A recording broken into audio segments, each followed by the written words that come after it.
Bueno, muy buenas tardes a todos. Vamos a empezar con la exposición de infecciones del sistema nervioso central, ¿vale? Entonces, como una pequeña introducción, entonces recordar que la patología infecciosa es prevalente a pesar de los avances en tratamiento y prevención pues que hemos realizado, como por ejemplo la vacunación, que ha ayudado pues a regular algunos de los patógenos más comunes, pero pues igual hay etiologías que siguen siendo persistentes a pesar de todos estos esfuerzos. Recordar que las manifestaciones en el paciente inmunocomprometido y en el paciente inmunocompetente pueden variar dependiendo pues de cuál sea el germen y pues el nivel de compromiso inmunológico que tenga el paciente. Adicionalmente, pues puede tener manifestaciones atípicas de los síndromes y pues y tienen un aumento en el riesgo de presentar estas infecciones. Y tenemos que son múltiples etiologías, que son bacterias, virus, hongos, parásitos, y que pues esto va a ser, digamos, limitado por esa barrera hematoencefálica que cuando hay una disrupción de la misma, pues ellos pueden acceder al parénquima cerebral y presentar la infección. Entonces, para esta charla, entonces quise distribuirla de esta manera en cuanto a las lesiones que son extraxiales, las que presentan realce en anillo, las que comprometen el lóbulo temporal, la región gangliobasal y las que comprometen la sustancia blanca. Entonces, vamos a hablar de cada una de ellas. Entonces, en respecto a las lesiones extraxiales, entonces estas son las que obviamente pues involucran las estructuras diferentes al parénquima neural, como por ejemplo la dura madre, pia madre y aracnoides y los espacios correspondientes a ellos, como lo podemos ver pues acá en este diagrama. La primera y, y de las más prevalentes pues es la leptomeningitis, que es efectivamente pues la inflamación de la pía madre, que se presentan aproximadamente 2 a 5 de cada 10.000 habitantes y es una patología que produce 135.000 muertes al año a nivel mundial. Pues debido a las complicaciones que presenta y si se presenta pues tardíamente puede llegar incluso a presentar una mortalidad de hasta el 20% de los casos y en el 30-50% de los casos los pacientes van a presentar secuelas permanentes. Dentro de las manifestaciones clínicas, pues recordemos que son síntomas larvados y específicos inicialmente, como fiebre, cefalea, y posteriormente ya vamos a tener otros signos clínicos, como por ejemplo la rigidez nucal, el vómito y la fotofobia. Hay que tener en cuenta que ha disminuido sobre todo la severidad y la incidencia de los casos por la vacunación ante el meningococo y el neumococo, y recordar pues que hay etiologías específicas por edad, como por ejemplo en los neonatos, los bacilos gram negativos y el estreptococo del grupo B, en los pacientes inmunocompetentes y que no han sido vacunados, pues el neumococo y el meningococo, y en los pacientes inmunocomprometidos recordar la presencia de la listeria, o nuevamente pues aparece aquí el meningococo y pues los bacilos gram negativos. La etiología puede ser viral, bacteriana o fúngica y pues como ya les había dicho depende de la edad y definitivamente el diagnóstico definitivo es con una punción lumbar. Por imagen a veces puede ser limitado y puede ser difícil los hallazgos, pero pues digamos que esto es un diagnóstico pues eminentemente de punción lumbar para la demostración del mismo. Entonces, ¿qué vamos a ver en imagen? Entonces, en la tomografía, en general, no, en la tomografía simple no vamos a ver muchos hallazgos, puede tener alguna hiperdensidad de los surcos, o con el contraste, pues podemos encontrar que pues, el hallazgo más común que es el realce leptomeningio, y en la resonancia, pues que es el examen de elección en este caso, pues lo que vamos a encontrar es en las secuencias potenciadas con información T2, en algunas ocasiones podemos encontrar algunas hiperintensidades de los surcos, como la podemos ver acá, en esta secuencia FLAIR y podemos encontrar en el T1 post-contraste el hallazgo más típico, pues que es ese realce leptomeningio, que es el típico pues de esta meningitis. Adicionalmente, la resonancia magnética nos ayuda a tratar de encontrar si hay un origen, como por ejemplo en este caso la causa pues es este compromiso evidente de los senos paranasales, pues que estaba el paciente con una sinusitis crónica de difícil manejo y que pues finalmente terminó por vía hematógena pues con una compromiso pues leptomeningio. Entonces recordar esa hiperintensidad de los surcos en el FLE, el realce leptomeningio y la dilatación de los ventrículos y las cisternas, ya que como complicaciones tenemos que podemos encontrar la hidrocefalia, recordemos que pues como son productos bacterianos y hay componente inflamatorio, detritus, inflamación, pues valga la redundancia, entonces hay presencia pues de estos detritus y compromiso infeccioso de todas las áreas de drenaje cerebral y pueden llevar a hidrocefalia. Adicionalmente, pues la ventriculitis, que es uno de las complicaciones críticas y que tenemos que avisar al clínico, donde tenemos que hay un compromiso inflamatorio de los ventrículos con exudado de los mismos, y aquí en este caso pues vemos una secuencia de difusión con, con ese nivel líquido y presencia pues de ese contenido que restringe a la difusión por ese componente inflamatorio infeccioso pues que presenta allí dentro de los ventrículos. Adicionalmente podemos llegar a ver realce de ese margen ventricular como lo vemos por acá y podemos llegar a tener otras complicaciones como por ejemplo lo es la trombosis, el infarto, la cerebritis, absceso cerebral o empiemas. Entonces, esto es más que todo como para la leptomeningitis bacteriana, hablando de la tuberculosa. Entonces, tenemos que para cuando hay un compromiso por tuberculosis del sistema nervioso central, eh, es la más común, pues como la manifestación más común de neuro-TBC. Esa infección se presenta para todos los pacientes tuberculosos en hasta el 10% en las series de casos, pero generalmente es entre el 5 al 8%. Y recordar que las personas que son pues, más susceptibles a este tipo de infección son los niños y las personas con antecedente HIV. Entonces, recordar esa presencia de ese realce meningio de las cisternas basales, o sea, ese compromiso basal es lo que más nos va a llamar la atención para pensar en una meningitis tuberculosa. Luego, pues también la presencia de hidrocefalia puede presentarse, el realce de los pares craneales y los infartos gangliobasales y de la cápsula interna, debido a que cuando el bacilo hace una invasión vascular, produce una inflamación de esa pared del vaso, haciendo que se produzcan áreas de vasculitis y posteriormente pueden presentar sangrado y infartos cerebrales hemorrágicos. Entonces, tener en cuenta que la tuberculosis nos puede llegar a dar esto. Y recordar pues que ese exudado denso pues es el que puede llegar a provocar esa hidrocefalia obstructiva. Entonces, en este caso de nuestra institución, pues vemos la presencia de ese aumento en la intensidad de señal en la región basal. Pues este paciente ya no tenía solamente pues como el compromiso leptomeninge, sino también la encefalitis pues por tuberculosis, donde vemos pues que sobre todo es un compromiso muy basal. Incluso en este caso, en este paciente tenía estas lesiones hiperintensas en secuencias potenciadas en T2 en la fosa posterior y en el tálamo derecho. Entonces, pues que correspondían efectivamente a esto. Ya vamos a ver las secuencias post-contraste, donde vemos efectivamente ese realce leptomeningio pericisternal, lo vemos por acá en la fosa posterior, el realce de estas lesiones de la fosa posterior y ese realce leptomeningio difuso, pero más que todo hacia la región basal. Entonces, para tenerlo en cuenta dentro de los diagnósticos diferenciales. Entonces, como complicaciones, entonces también tener en cuenta los abscesos cerebrales. Entonces, los abscesos cerebrales se dividen según el compartimiento en el cual están comprometiendo. Entonces, vamos a empezar primero con el absceso o empiema epidural. Entonces, este se refiere pues a la presencia de una colección purulenta que está pues, en ese espacio fuera de la dura y que va a presentarse sobre todo pues con fiebre, cefalea. Es una patología que usualmente suele presentarse más larvada que en el subdural debido a que ese absceso epidural por la presentación donde se hace, pues el sitio donde se hace, vemos pues que aquí está la lámina que corresponde pues a la dura y ella puede llegar a distribuirse entre pasando la línea media, pero ella suele limitarse hacia las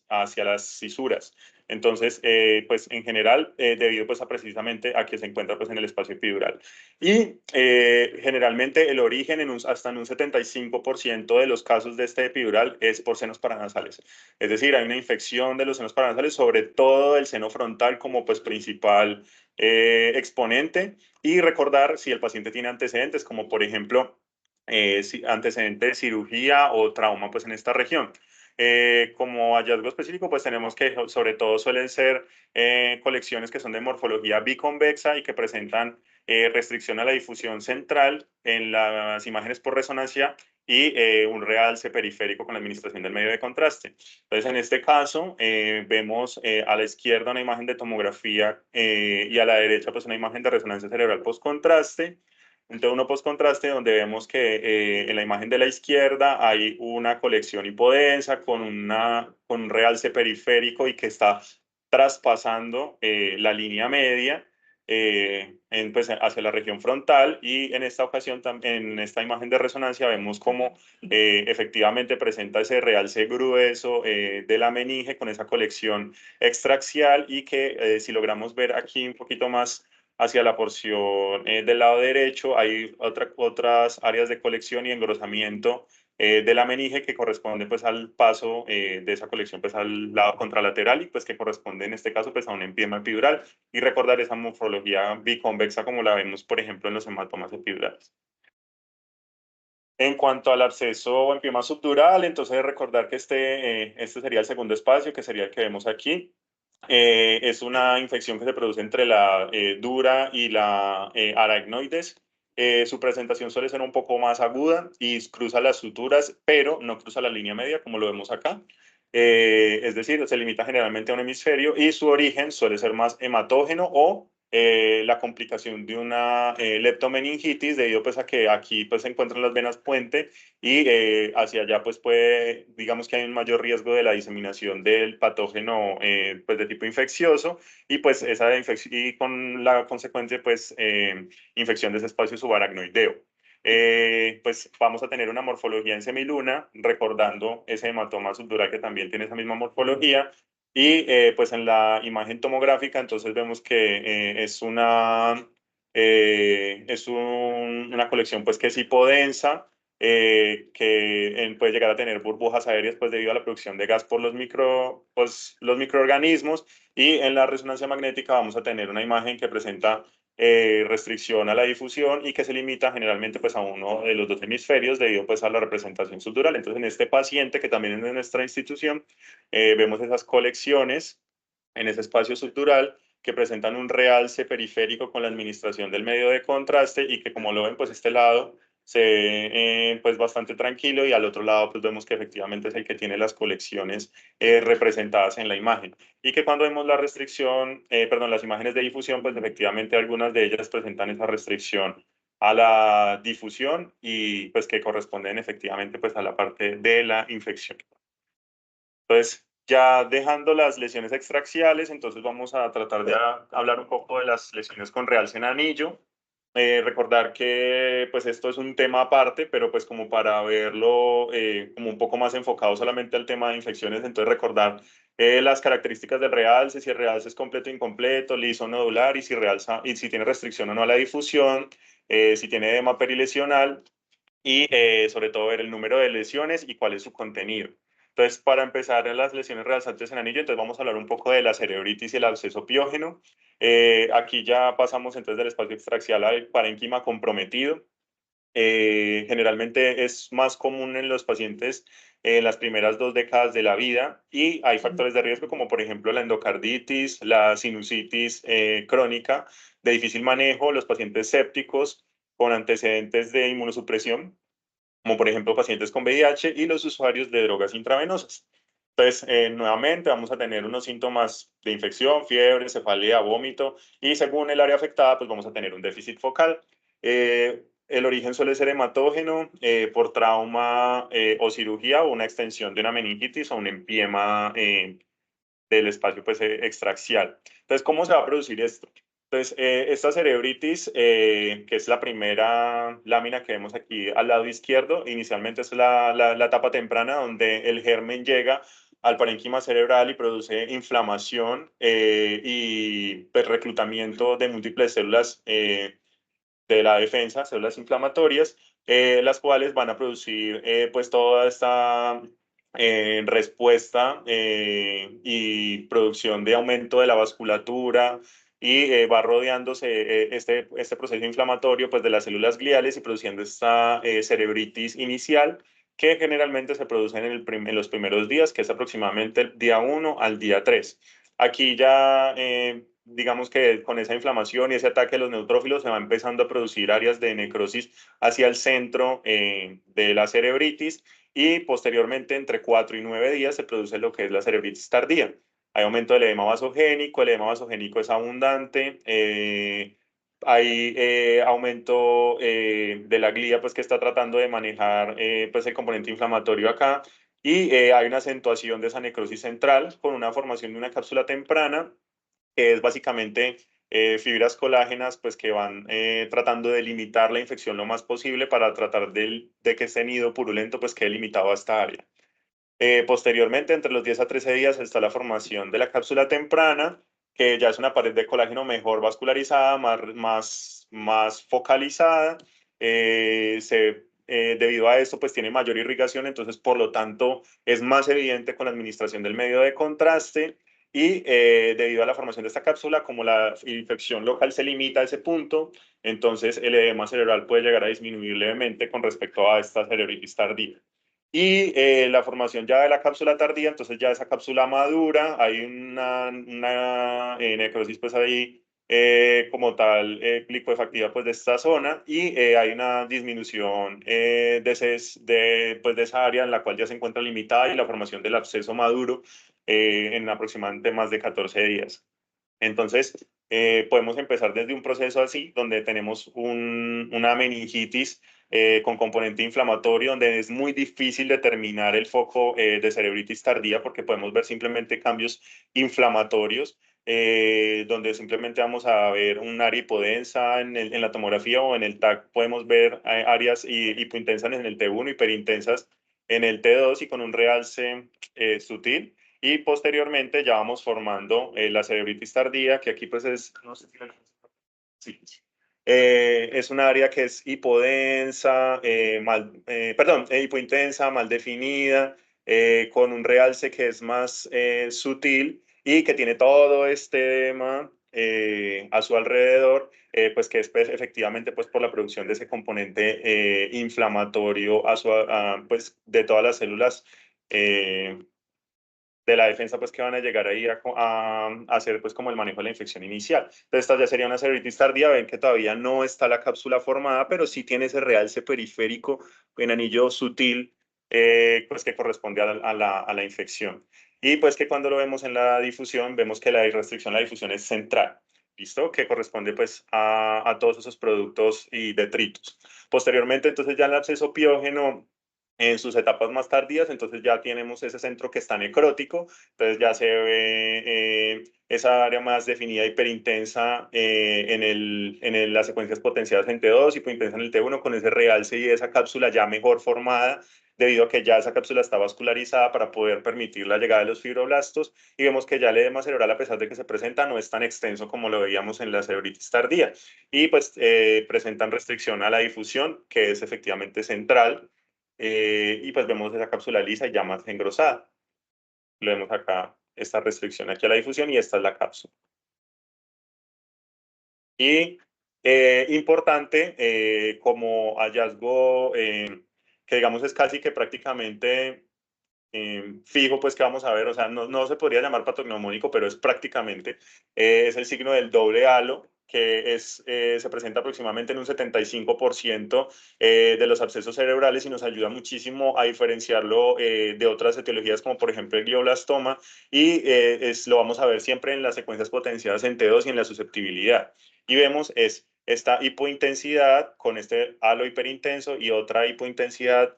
posterior que se refiere a el área de tejido de granulación, la cápsula y el componente inflamatorio periférico, que son esos dos halos que se ven, que son debidos a la respuesta inflamatoria del paciente y nos indican que efectivamente estamos tratando frente a un absceso cerebral. Entonces, recordar ese signo del doble halo. Y como complicaciones, recordar nuevamente, en este caso, pues también como son colecciones, pueden drenar a otras áreas, entonces puede romperse y volverse un empiema, puede romperse y drenar a los ventrículos, y pues en este caso, sobre todo si están muy cerca al ventrículo, pues puede llegar a erosionarlo y producir una ventriculitis. Cuando se produce la ventriculitis, pues obviamente el manejo es más agresivo. Hasta en el 80% de los casos de los pacientes que presentan una ventriculitis importante pueden llegar a presentar mortalidad y requieren manejo antibiótico agresivo e incluso en algunas ocasiones pues, puede requerir intervenciones por neurocirugía, como por ejemplo la irrigación endoventricular, para tratar pues, de sacar toda esa pus que se encuentra allí. Entonces, en esta imagen vemos efectivamente pues, la presencia de ese contenido y ese nivel líquido en las astas occipitales de los ventrículos laterales, pues que correspondía a el drenaje de este absceso piógeno hacia el sistema ventricular. Y recordar pues que así como la tuberculosis nos da leptomeningitis, también nos puede dar tuberculoma. Entonces, este se presenta pues por diseminación hematógena del bacilo y la invasión de ese componente arterial. Generalmente después de la producción de esa vasculitis puede llegar a producirse como una especie de, como se dice, como una especie de trombo, entre comillas, bacteriano que va produciendo necrosis de esa área y al romper esa barrera hematoencefálica pues pasan a migrar esas bacterias hacia el parénquima cerebral y producir el granuloma con la respuesta inflamatoria correspondiente. Generalmente pues se pueden producir múltiples granulomas o uno único que coalesce finalmente y forma pues necrosis central. Recordar que también puede producir edema perilesional, el 20% se encuentra asociado a calcificaciones y sobre todo lo podemos llegar a ver hacia la unión corticomedular, que es donde están los vasos que son más vulnerables ante la producción de esta inflamación por parte del bacilo de la tuberculosis. Y en los niños es importante tener en cuenta que puede ser más frecuente que se produzca infratentorial y en los adultos pues supratentorial. Recordar que pues esto se puede presentar como un absceso también, o sea, déficit focal, convulsiones, en fin, todo lo que produzca pues efecto de masa y dependiendo de la zona donde se presente, pues va a presentar efectivamente su defecto focal. Generalmente en los pacientes inmunocomprometidos, pues esto se logra limitar, entonces suele haber un único tuberculoma, pero en los inmunocomprometidos suele haber un único tuberculoma por la coalescencia de los tuberculomas más pequeños que forman un área más grande de absceso. Y en el inmunocompetente suele haber unos más pequeñitos, o sea, son abscesos chiquiticos y que logran limitarse debido pues al componente inflamatorio adecuado del paciente. Entonces, vamos a ver en este caso, pues este paciente se le hizo una resección pues, de un tuberculoma, el cual pues tenía, tomó todo ese tipo de necrosis calcificante y vemos estos áreas efectivamente de necrosis calcificante, pues que es el marcador específico pues de la necrosis de la tuberculosis. Y en la tomografía pues vamos a ver lo mismo, unas lesiones que son hipodensas en su región central, y en la resonancia vamos a ver que pues efectivamente se comportan como líquido, hipointensas en el T1, suelen ser más bien hiperintensas en el T2 y en el FLAIR y tener un realce periférico.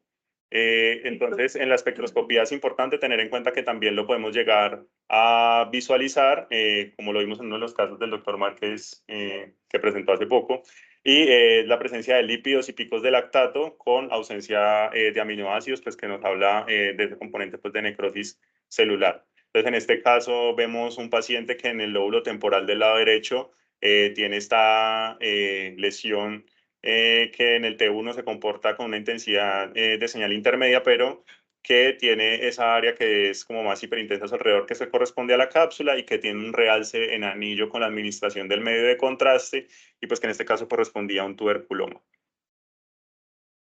Pues continuando con las lesiones rasantes en anillo, recordar que pues ya vimos bacterias, ahora vamos a ver los hongos. Entonces, en este caso vamos a ver la aspergilosis o el absceso fúngico. Suele ser presentado por diseminación hematógena de las hifas hacia los vasos sanguíneos y estas hifas tienen un mecanismo que es muy parecido al del ATV y es que hacen entrecruzamiento y proliferación dentro de los vasos, producen vasculitis, infartos locales, hacen como unos tapones fúngicos dentro de los vasos y producen hemorragias locales y infartos locales y cerebritis y abscesos, que es por la migración de esos hongos pues, a esa misma área. Es raro, pero generalmente se presentan los pacientes que son inmunocomprometidos o tienen antecedente de trasplante de médula ósea, pues que son los que tienen esas inmunosupresiones profundas y usualmente suele ser por origen hematógeno pulmonar o desde los senos paranasales. Y lo que es lo más común es que vamos a ver infartos cerebrales múltiples y con distribución aleatoria, como si fueran eventos embólicos. Entonces, recordar en los pacientes inmunocomprometidos, pues que vemos esas áreas hiperintensas en el T2 con esa cápsula irregular, que pueden llegar a tener unas prolongaciones intracavitarias y que tienen restricción a la difusión. Y pues en los pacientes que tienen respuesta inmunológica mejor, pues entonces solamente ver pues como esas áreas como con realce en anillo y la distribución aleatoria. Entonces, recordar entonces esas lesiones que son generalmente multifocales, con restricción a la difusión. Vemos acá la difusión, pues efectivamente una restricción bastante evidente y ese realce en anillo con el edema vasogénico perilesional y que suelen ser múltiples. Es decir, en este caso pues vemos solo dos, pero vemos que pues hay más de una lesión y están ahí junticas. Recordar que estas lesiones pueden como complicación presentar aneurismas micóticos debido a esa lesión vascular, entonces pueden llegar a erosionar esa pared del vaso y la pared del vaso no necesariamente romperse y formar el absceso, sino también llegar a formar el aneurisma micótico, como por ejemplo en este caso que vemos en territorio pues, de la cerebral media al lado derecho. Este paciente presentaba un aneurisma micótico roto, vemos el hematoma adyacente y pues que correspondía a un paciente que tenía un aneurisma micótico con unos abscesos por aspergilosis.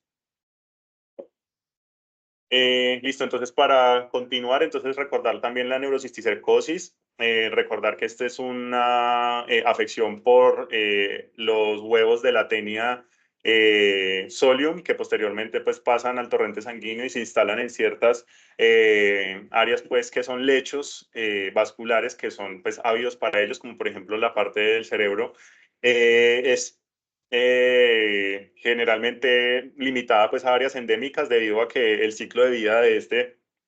parásito pues requiere que haya la ingesta pues de esas heces contaminadas, perdón, de esas aguas contaminadas con heces y pues que posteriormente pues van a llegar a pasar al torrente sanguíneo y a invadir pues el parénquima cerebral o en su defecto pacientes que tengan el parásito pues en la región intestinal y que haya una autoinfección.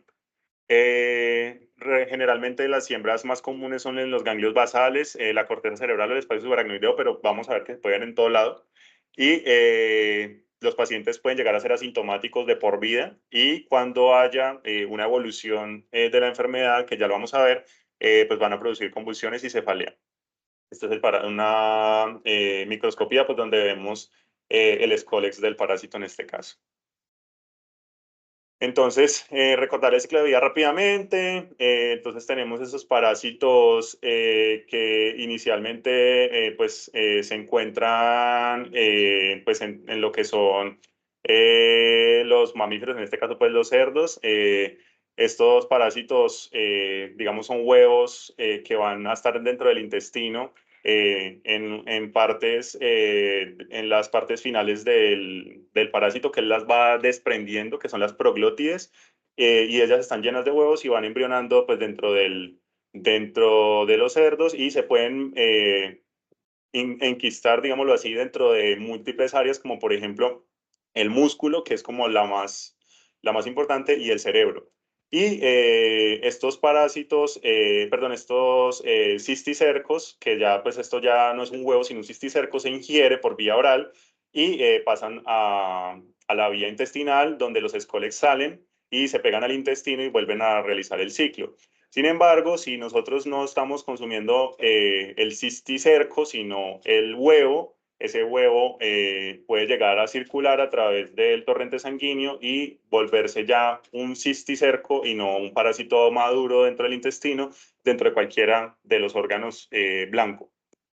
Entonces, respecto a la neurocisticercosis, entonces la primera etapa es la fase vesicular en la cual el parásito llega pues, al parénquima cerebral y se instala en este punto, donde el parásito se encuentra viable y en esta tomografía, por ejemplo, alcanzamos a ver que el escólex se encuentra ahí presente. La fase coloidal es cuando ya el parásito muere por el motivo que sea, se le suministra un antibiótico o porque no hay flujo pues de nutrientes hacia él y debido a esto, entonces como él bien está encapsuladito, al romperse esta cápsula o lesionarse y hay paso de los componentes parasitarios al parénquima cerebral, hay una respuesta inflamatoria y pues se produce pues como todos los síntomas en el paciente, hay el edema cerebral y el realce pues de esa cápsula que se rompió. Posteriormente es la fase nodular o granular, donde ya esa se rompió y ya solamente queda reabsorber los componentes de ese quiste y su contenido y el quiste como tal, pues la pared. Y la fase calcificada, donde ya básicamente lo que vemos es que es cicatricial. Hay que recordar que cuando el paciente tuvo cisticercosis, pues estos focos calcificados pueden producir, pueden tener potencial epileptogénico, entonces pueden ser focos de convulsiones en nuestros pacientes. Entonces, recordar que entonces en la fase vesicular, lesiones hipodensas con parenquima normal, eh, vamos a ver básicamente es como unos quistes con ese nódulo mural que corresponde al escólex. Coloidal, entonces vemos el edema cerebral, esa cápsula engrosada, fluido turbio y el realce en anillo. En el nodular entonces vemos que ya se ve el edema porque pues ya lo que se rompió y lo que se reabsorbió y ya solamente queda como calcificar el escólex y la cápsula y en esta pues ya vemos solo calcificaciones. Entonces puede ser tan dramático como esto, donde vemos múltiples lesiones dispersas en varias áreas pues, del parénquima cerebral y que corresponden a una fase vesicular donde vemos todavía el escólex viable en esta imagen de resonancia magnética, pues básicamente lesiones quísticas con ese nódulo mural y posteriormente evolucionar pues ya a la fase coloidal donde vemos que tiene este realce en anillo, vemos el realce en anillo, la cápsula es gruesa y el edema cerebral correspondiente pues a la muerte parasitaria, que vemos de manera bilateral, aquí vemos otro. Esos quistes pueden llegar a ser coalescentes y formar pues áreas grandes en el cerebro e inclusive pueden romperse, digamos, los múltiples quistes y producir un área inflamatoria mucho mayor, que es mucho más severa. Y vemos que en la fase granular ya ese realce que veíamos grueso, importante en la fase coloidal, ya es muy sutil, no hay edema cerebral, digamos que se ve como una lesión un poco más tranquila porque pues ya esos componentes inflamatorios se perdieron. Y la fase calcificada, pues vemos, es difícil de diferenciar de otras entidades porque solamente vamos a ver calcificaciones puntiformes y que es básicamente residual. Entonces, recordar que esta neurocisticercosis también se puede ir a asentar dentro de las partes del sistema ventricular, como lo vemos por acá, vemos estos dos cisticercos que están en una localización nada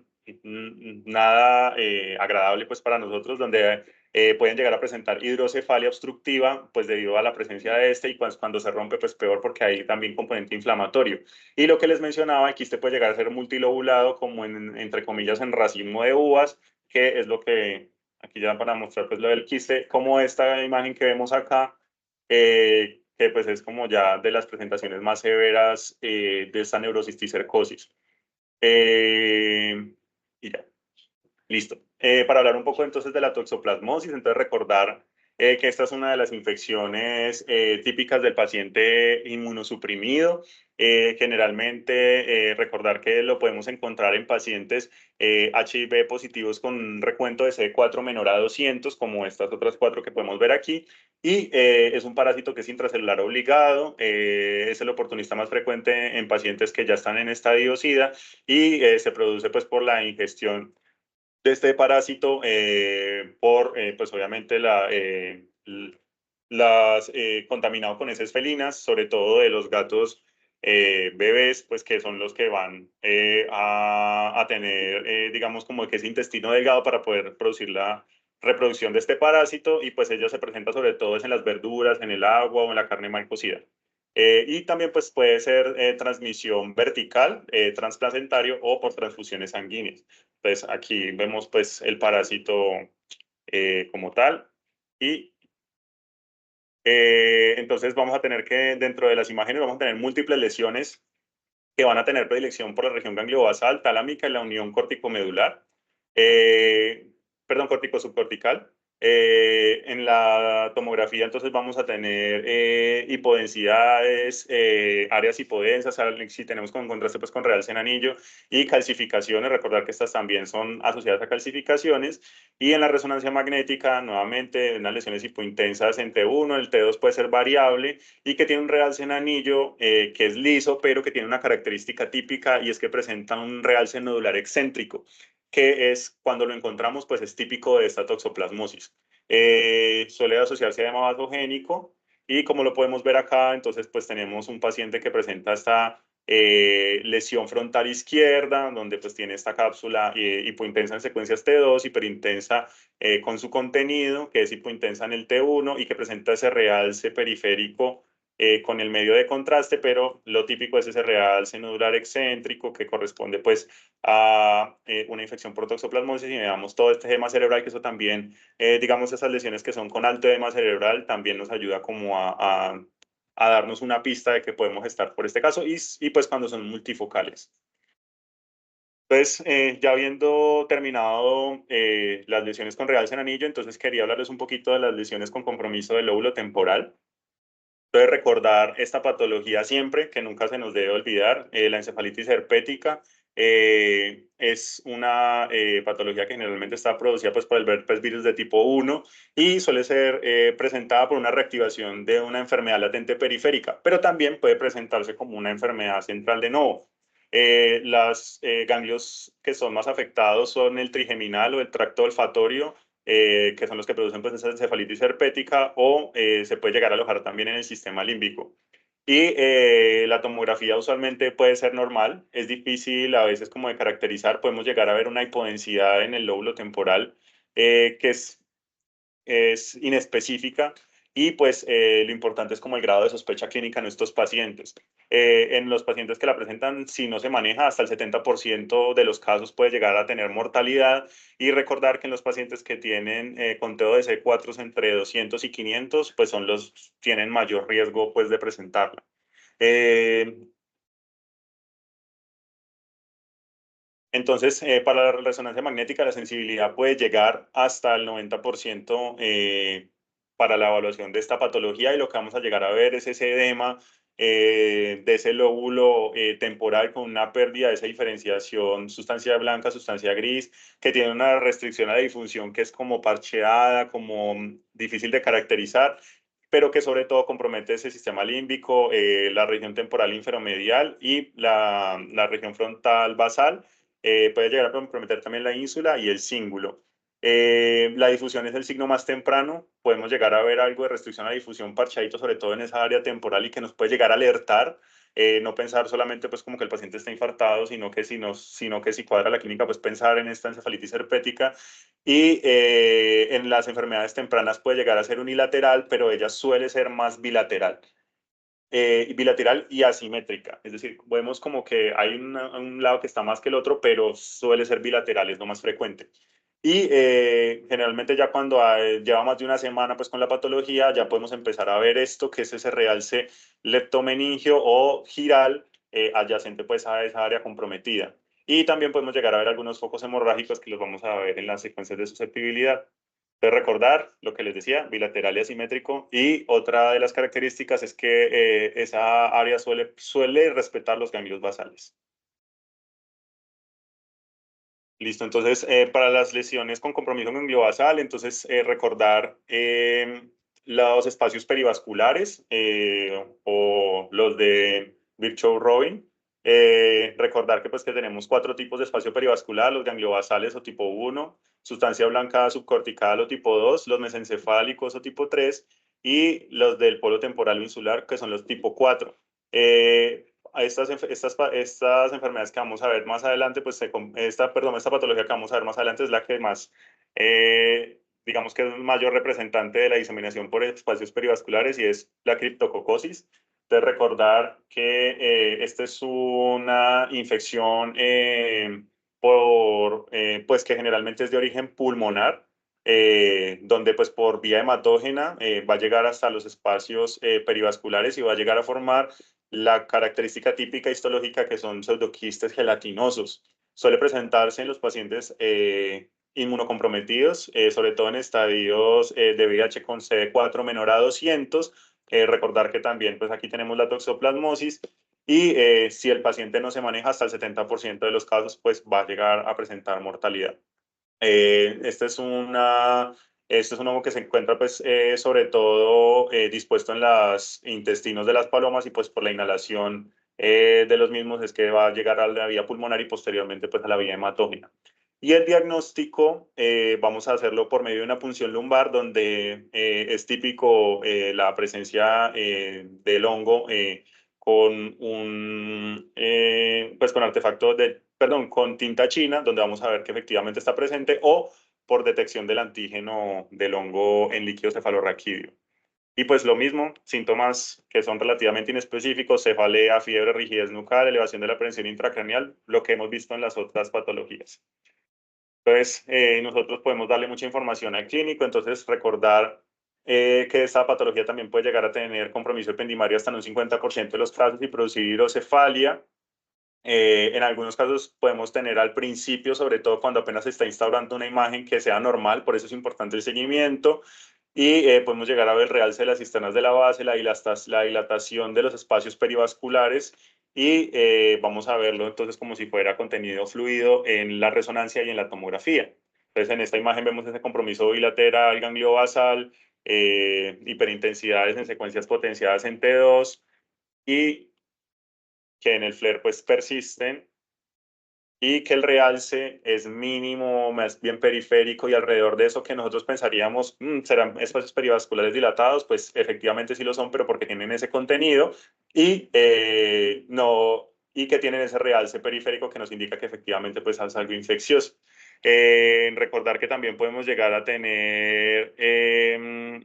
masas un poco más grandes que son los criptococomas y que puede llegar a producir pues todo lo que es efecto de masa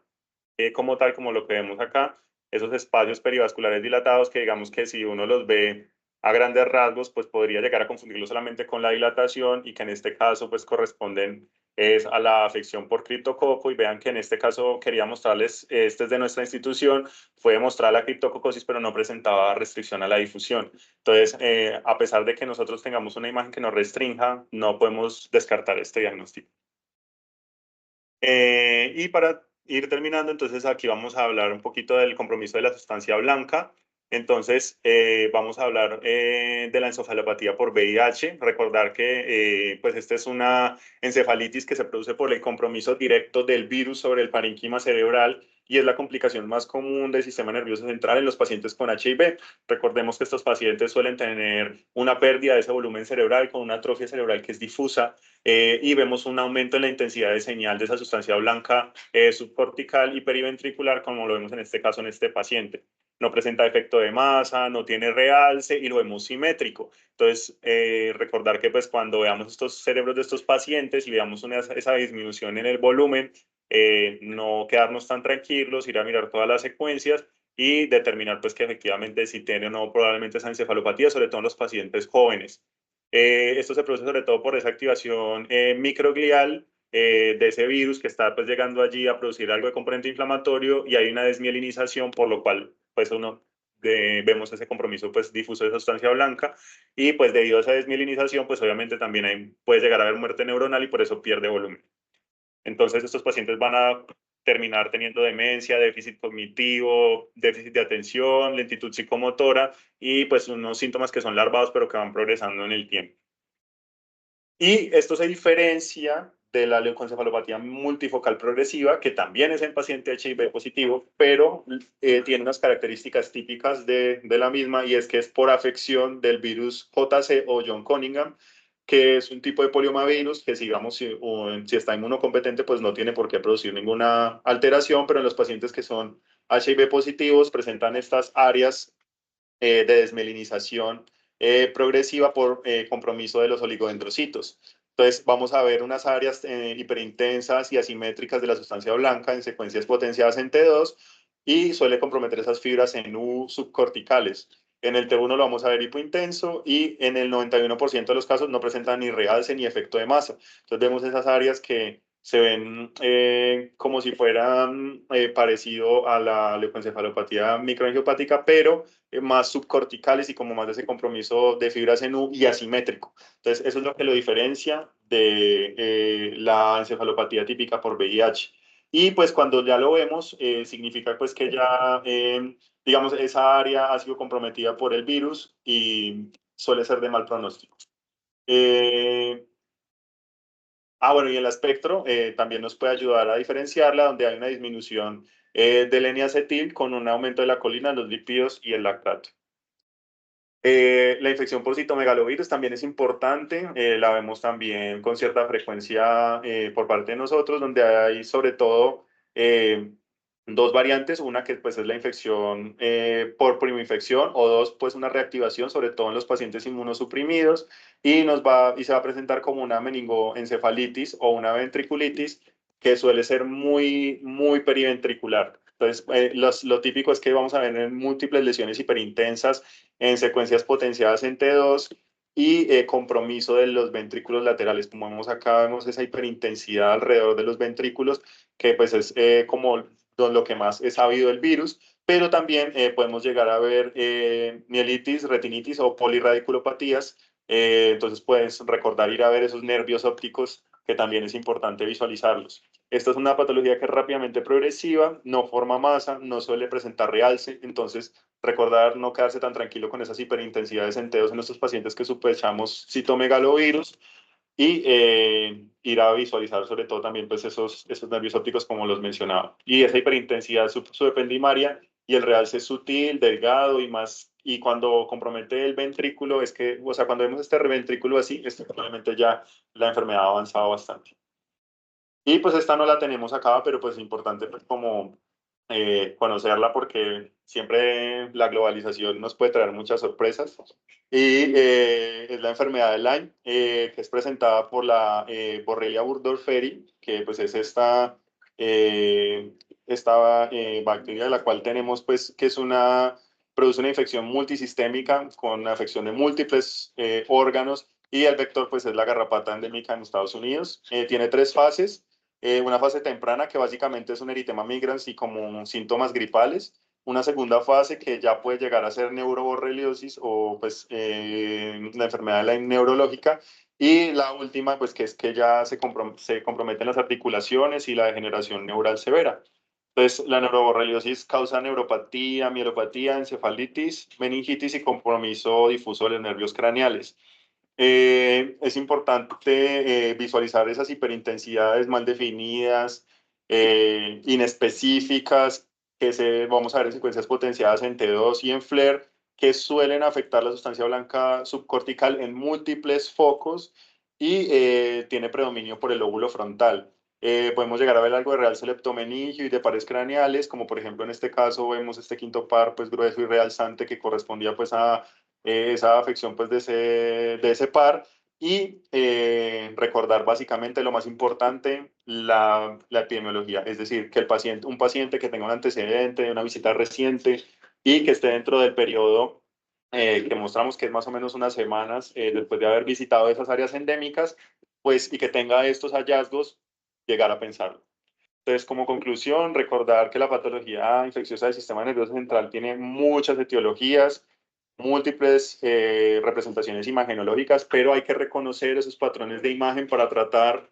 de encasillarlos como en ciertas patologías que nos van a ayudar a decir, bueno, es por este lado, y recordar la epidemiología y la edad del paciente que nos ayuda también a orientar el diagnóstico, además del estado inmunocompetente o inmunosuprimido, que nos puede ayudar a dar como una luz ante el diagnóstico de estos pacientes. La detección temprana puede evitar desenlaces severos y pues realmente la comunicación tanto con el paciente como con el clínico es clave. Y ya.